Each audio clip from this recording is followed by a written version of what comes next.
Okay, good morning, everybody. Nice, beautiful Monday morning.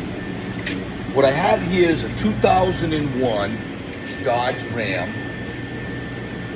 Came in, well, story starts, car came in a couple weeks ago with a no stop.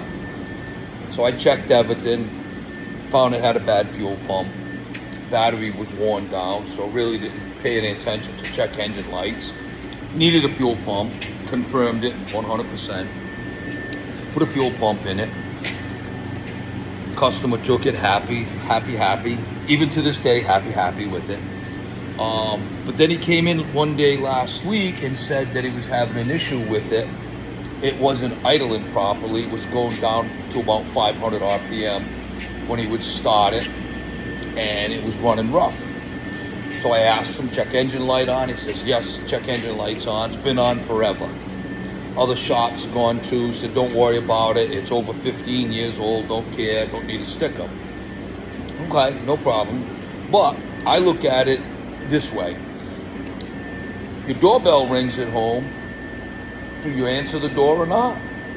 If you ignore it, and then days later, you go look at your doorbell ring cam footage and find out that your camera was going off, but you paid no attention to it, and meanwhile someone was shuffling through your car in your driveway. So really check it. So back to this, check engine lights on.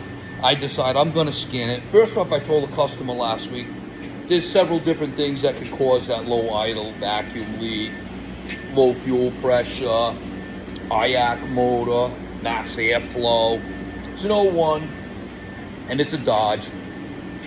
Odds are, I told him right up front, it's probably an IAC motor.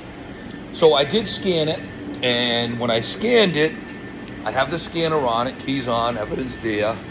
Here's the vehicle, and lo and behold, look at the code.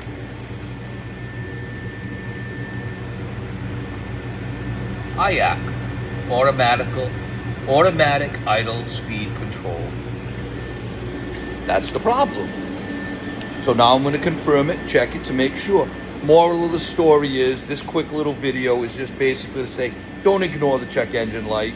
It's there for a reason. Today's vehicles are extremely sensitive. That's always going to give you an indication of where to start to look. You can't just change the part because it says it. Don't do that. Check it, diag it, make sure. So I'm going to go ahead and start checking it, come up with a plan, game plan. I already know that's the problem. Very typical on the Dodge. That's usually what it does. Its sole purpose and job is to raise the idle and put the idle where it needs to be so that you get the steady idle. So this truck is an idle control motor problem. Okay, people?